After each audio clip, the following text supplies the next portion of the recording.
Salut les amis, j'espère que tout le monde va bien. On se retrouve aujourd'hui pour une nouvelle vidéo. On va démarrer avec l'anniversaire d'Eduardo Camavinga. Alors c'était hier, mais on lui souhaite aujourd'hui 22 ans pour le milieu de terrain français. On lui souhaite évidemment un très joyeux anniversaire. Moi, c'est un profil que j'adore, Eduardo Camavinga. Je suis parfois véritablement déçu quand je vois qu'il n'est pas utilisé un peu plus par Carlo Ancelotti, mais ça se pourrait que les choses changent sur les prochaines semaines au vu de la blessure notamment d'Aurélien Tchouaméni. Normalement, la logique veut que Eduardo remplace Aurélien Tchouaméni. Voilà, 22 ans hier pour Camavinga et déjà un palmarès assez exceptionnel du côté du Real Madrid, puisqu'il a déjà remporté 10 trophées tout simplement dans sa jeune carrière du côté du Real. Donc c'est quand même assez impressionnant comme palmarès pour Eduardo Camavinga, avec notamment 2 Ligues des Champions, 2 titres de champion d'Espagne, voilà, des Supercoupes, des Mondiales des clubs, la Copa del Rey. Bref, voilà, beaucoup de trophées déjà remportés par Eduardo Camavinga. On lui souhaite évidemment un très joyeux anniversaire. Le petit message d'ailleurs sur les réseaux sociaux, le message de Luka Modric qui a tenu lui aussi à souhaiter un joyeux anniversaire à Camavinga. Happy birthday my friend, joyeux anniversaire mon ami. Parfois, je dois te frapper un petit peu comme ça, te tacler avec cette image voilà, d'un tacle subi à l'entraînement par Kama face à Luka Modric. On poursuit les amis et on rappelle que l'on démarre une période de trêve internationale. Pas de match du Real ce week-end, il faudra attendre maintenant exactement 14 jours avant de retrouver les Madrilènes sur les terrains pour le retour de la Liga, donc dans 15 jours maintenant. Avant aussi le retour de la Ligue des Champions à la fin du mois. Bref, voilà, ça va permettre aussi à certains joueurs de se reposer, parce qu'on a vu tous les problèmes physiques là, que l'on a connus sur cette rencontre face à Osasuna. Donc on peut penser aussi que certains sont à la limite. Et puis on sait aussi qu'il y a pas mal de joueurs du Real qui sont plus ou moins touchés pour 2-3 semaines, un mois, donc ça peut évidemment être bénéfique, ces 15 jours de repos et de récupération. On regarde les amis donc le programme qui attend le Real d'ici à la prochaine trêve. Donc la prochaine trêve, ce ne sera pas une trêve internationale, ça sera terminé, voilà, dans 15 jours on ne parlera plus d'équipe nationale jusqu'au mois de mars je crois. Donc voilà, la prochaine trêve, c'est la trêve de Noël. Donc le 24, fin du mois, 24 novembre, le Real sera en déplacement du côté de Leganés, dans la banlieue de Madrid. Donc ça sera un derby. Le 27, le déplacement du côté d'Anfield. Évidemment, ça va être compliqué au vu de l'état de l'équipe à l'heure actuelle, surtout sur le plan des blessures où franchement ça en devient presque compliqué de composer un 11 pour Carlo Ancelotti. Et puis ensuite voilà, on aura Retafe à la maison, beaucoup de déplacements, vous le voyez, sur le mois de décembre. Bilbao à l'extérieur, Gérone à l'extérieur, l'Atalanta à l'extérieur, le Rayo Vallecano à l'extérieur. C'est assez surprenant, voilà, de voir autant de déplacements à l'extérieur. Donc au final, on aura la réception de Séville un petit peu avant Noël et la coupe intercontinentale. Mais regardez quand même, ce qui est dingue, j'avais pas, franchement, je le découvre avec vous, j'avais pas fait attention au calendrier, mais sur les 7 prochains matchs du Real, il y en a quand même 6 à l'extérieur, ce qui est quand même assez conséquent. Ça va être, je pense, aussi compliqué, parce qu'il y a vraiment des déplacements périlleux. Ils sont tous périlleux, selon moi. Leganés, c'est une équipe véritablement difficile à manœuvrer. Alors, c'est un promu, oui, il n'y a pas de souci. Ils ont certainement beaucoup moins de qualité que le Real, mais c'est difficile à manœuvrer. Liverpool, Bilbao, Gérone, l'Atalanta, le Rayo pour un derby encore à l'extérieur. Franchement, ça va être du lourd jusqu'à la trêve de Noël. On enchaîne les amis, on regarde les unes des quotidiens madrilènes. Marca qui titre sur la défaite du Barça hier. C'est une bonne opération au niveau comptable pour le Real. Le Barça battu 1-0 du côté de la Real Sociedad, avec certaines polémiques au cours de cette rencontre. La petite information concerne aussi le Real, c'est de l'autre côté. Comienza la búsqueda de un central. Le Real commence à chercher, voilà, un défenseur central. Les noms, on les connaît déjà à peu près. On a du Laporte, même si ça peut être cher. crois que c'est surtout la problématique, hein, c'est que c'est 30 millions minimum. On a du Loukeba, mais Loukeba, bon, ça sera aussi cher, mais il n'a pas le même âge que Aymeric Laporte. Et on a aussi Atto, défenseur de l'Ajax Amsterdam, qui serait à l'heure actuelle, voilà, les 3 noms à peu près suivis par le Real en charnière centrale. La une du quotidien, c'est la Real doma al Barça. La Real Sociedad bat le Barça hier, domine le Barça, fait tomber le Barça, et ce qui permet au Real de revenir un petit peu. On va regarder le classement dans quelques instants. Encore une fois aussi, il y a besoin de recruter. C'est la petite partie que vous voyez juste là. La lésion de Militao donc oblige le Real à tenter de trouver une solution sur le mercato hivernal. Alors là, on avait vu les options données par le quotidien Marca. Là, on rajoute l'option Jonathan Tah du Bayer. Leverkusen, on regarde les amis donc le classement de la Liga après cette défaite du Barça. Le Barça donc leader avec 33 points, le Real en deuxième position avec 27 points.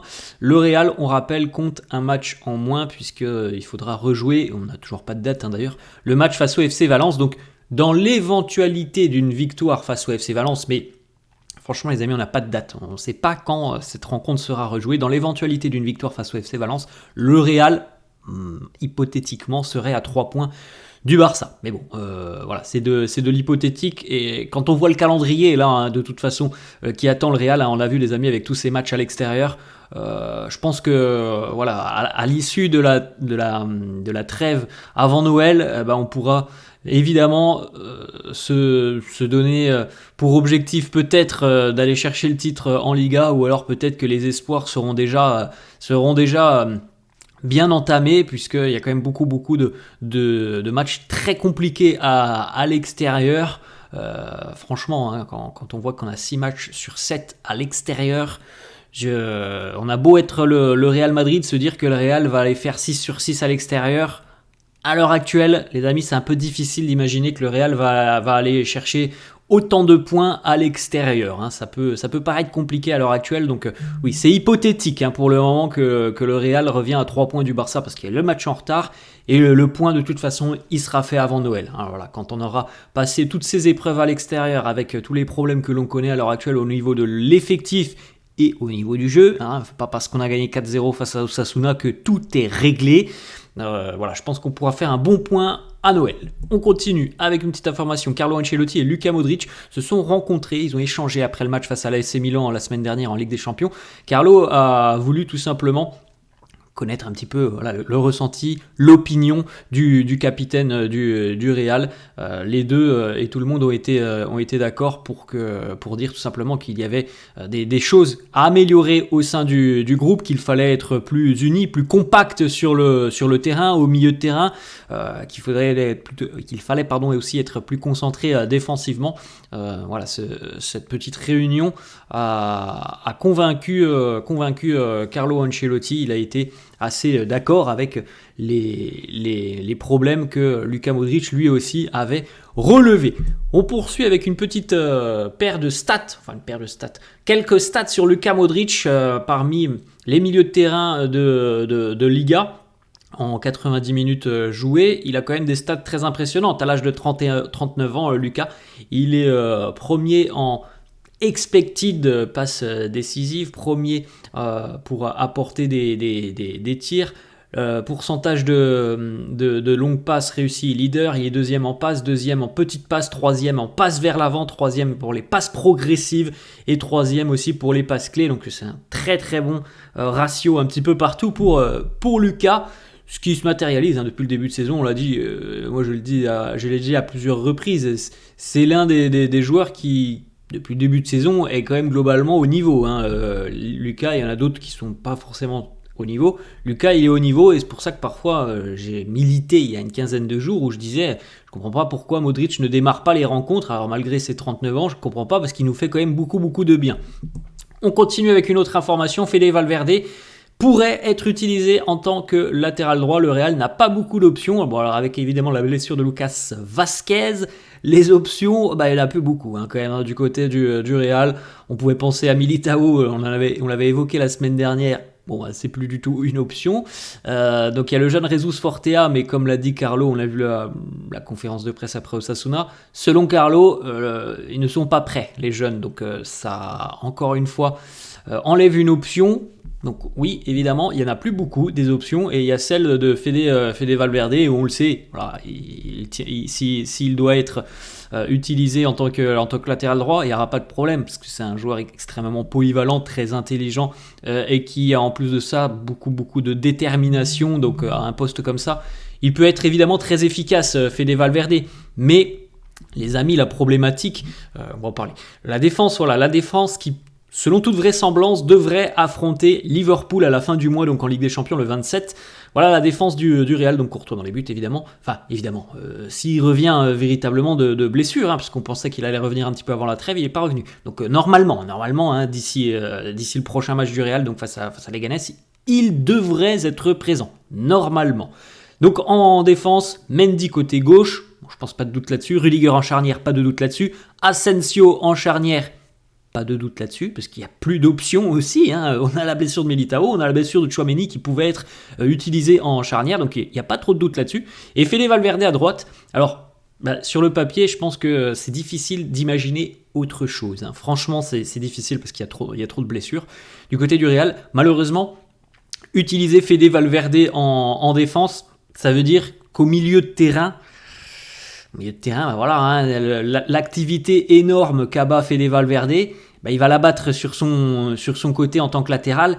Au milieu de terrain, ça peut être compliqué. Alors, ça, c'est évidemment, il y a du pour et du contre. Utiliser Fede en tant que latéral, c'est peut-être, et même certainement, la meilleure option à l'heure actuelle, mais ça veut dire qu'il n'est pas au milieu. Et ça peut poser beaucoup de problèmes. Quand on voit le manque déjà d'équilibre du Real à l'heure actuelle au milieu de terrain, ne pas avoir Fede, ça peut être un gros bémol. On continue les amis avec les petits messages sur les réseaux sociaux de ses coéquipiers évidemment. Tout le groupe a eu une pensée pour Eder Militao. Voilà, ils ont tous reposté des photos de Eder en lui envoyant des messages de soutien, des messages de courage avant de traverser cette nouvelle épreuve et cette nouvelle année éloignée des terrains. Il va être opéré dans quelques jours, Eder Militao. Sa compagne, elle aussi, qui reposte quelque chose sur les réseaux sociaux. Voilà, trying to make his days lighter. J'essaye de lui rendre ses jours un peu plus heureux. Il a le sourire, Eder Militao. On peut penser quand même qu'il est évidemment très touché de la situation. C'est rare quand même. C'est déjà arrivé par le passé à certains joueurs, mais bon, c'est quand même terriblement difficile à avaler. 2 ruptures des ligaments croisés en l'espace de 1 an et demi pour Eder Militao, c'est évidemment terrible. On enchaîne, petite photo très sympa à regarder avec le fond du côté du Bernabéu et la tribune derrière le but où tout le monde est habillé en blanc parce que c'est les consignes du club. Le petit fond très sympa avec Jude Bellingham en premier plan. Les chaussures aussi, les signatures, Jude Bellingham signature, les crampons aussi très sympa de Jude. On a le petit post de Guti qui a réagi donc après la blessure d'Eder Militao, Guti légende du Real, qui nous dit moi, en parlant du club du Real, Guti nous dit moi j'irai chercher Sergio Ramos, il est libre à l'heure actuelle, il ne coûte rien et il peut jouer directement, il n'y a pas besoin d'attendre le mois de janvier. Il y a beaucoup d'avantages si on évalue évidemment cette possibilité d'un retour de Sergio Ramos. Alors on va couper court à toutes les rumeurs. Selon tout ce qui se dit dans la presse et tous les médias liés au Real Madrid, il n'est absolument pas question à l'heure actuelle d'un quelconque retour de Sergio Ramos. Tout ce que l'on peut voir, c'est lié à la déclaration de Guti qui nous dit « Moi, j'irai chercher Sergio Ramos ». C'est vrai, quand on y pense, il est libre, il connaît très bien le Real. Alors après, l'aspect physique, c'est autre chose. Mais il est libre, il connaît très bien le Real et il peut rendre des services tout de suite. Il n'y a pas besoin d'attendre 2 mois et le mercato. Après, l'aspect physique... Bon, c'est autre chose. Comment il est, comment il se sent, est-ce qu'il a de bonnes sensations, est-ce qu'il s'entraîne, est-ce que il est bien physiquement. C'est des questions que l'on peut se poser. Et Sergio Ramos, il a liké ce post sur les réseaux sociaux, donc on peut penser que lui, évidemment, il attendrait à bras ouverts un retour du Real. Normalement, les amis, on va couper court tout de suite, ça ne se fera pas. Voilà. Normalement, ça ne se fera pas. Il n'y a pour le moment aucune possibilité que Ramos revienne au club. C'est ce qu'il se dit aujourd'hui. Peut-être que les choses peuvent changer. Franchement, je serais très surpris. Voilà. Je pense que c'est de l'histoire ancienne avec Sergio Ramos, comme il y a 2 ans, je crois, quand on évoquait un retour de Cristiano Ronaldo. Voilà, ça ne s'est jamais fait, c'est de l'histoire ancienne, ce n'est pas la politique du Real. Voilà, on peut débattre là-dessus, mais normalement, ça ne se fera pas. On enchaîne avec une petite information Marca depuis quelques jours. Les mouvements autour d'une arrivée de Trent Alexander-Arnold se sont intensifiés. On verra. Peut-être qu'on pourrait avoir une énorme surprise et voir le Real passer à l'offensive au mois de janvier et tenter d'acheter, l'acheter du côté de Liverpool. Mais c'est pas non plus la politique du club. Il restera 6 mois de contrat à partir du mois de janvier à Trent Alexander-Arnold. Donc il est évident que le Real, dans son intérêt économique, c'est pas de poser de l'argent sur Trent Alexander-Arnold alors qu'il sera libre 6 mois plus tard. C'est pas dans l'intérêt du club, mais voilà, au vu de la situation, peut-être que le Real sera forcé de faire un mouvement sur le mois de janvier. Autre information, José Félix Diaz qui nous annonce que le favori en charnière centrale, c'est le jeune Castello Luqueba. C'est aussi pour ça que par rapport à Aymeric Laporte, il a 30 ans, Aymeric Laporte. Donc c'est 30 ou 40 millions d'euros. Et encore une fois, on en revient toujours à la même chose, c'est pas la politique du club de mettre autant d'argent, entre guillemets, c'est pas une somme folle quand on voit les transferts à l'heure actuelle sur le marché des transferts. 30 millions pour Laporte, c'est pas une somme folle, mais le problème c'est qu'il a 30 ans. Et que c'est pas forcément un joueur pour l'avenir, c'est pas ce qui intéresse le Real, c'est plutôt ce genre de profil. Voilà, un jeune joueur très émergent, très en vue du côté de Leipzig et qui n'a que 21 ans. C'est plutôt ce genre de profil qui intéresse le Real. Petite déclaration de Carlo sur le mercato, il nous dit « Je ne pense pas aux signatures, je vais devoir composer avec l'effectif que j'ai à l'heure actuelle jusqu'au moins à la trêve de Noël ». Petite photo pour terminer les amis, c'était ce week-end, donc lors de la rencontre entre le Real et Osasuna au Bernabéu. On a eu le sosie de Vinicius, peut-être à part avec la coupe de cheveux, mais bon, il n'y a pas forcément une ressemblance folle entre le sosie et Vinicius. Bref, certains supporters du Real ont voulu tout de même prendre une photo avec Wagner William, voilà son nom, c'est le sosie de Vinicius Junior. Voilà les amis, la fin de cette vidéo, j'espère que ça vous a plu. N'hésitez pas comme d'hab à lâcher un petit pouce bleu, merci à tous ceux qui le font. N'hésitez pas à vous abonner à la chaîne, je vous souhaite une très bonne journée, je vous dis à la prochaine. Ciao.